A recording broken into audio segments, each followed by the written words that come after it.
Mana Yaponiyada eng hurmatli inson o'qituvchi ekan. Yaponiyada eng hurmat, imperatorni hurmat qilganday hurmat qilishar ekan Yaponiyada o'qituvchini.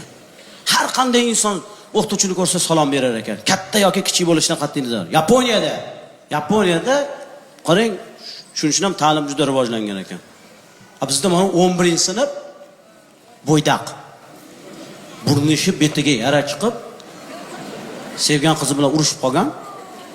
O'qituvchining oldidan gizarib o'tib ketyapti.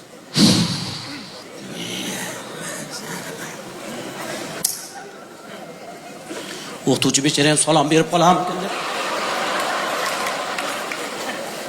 To'ychiyap. Ha, domla. O'qituvching mana, sinf rahbaring mana, salom bermaysanmi? Kani kulku hozir, kani kulku.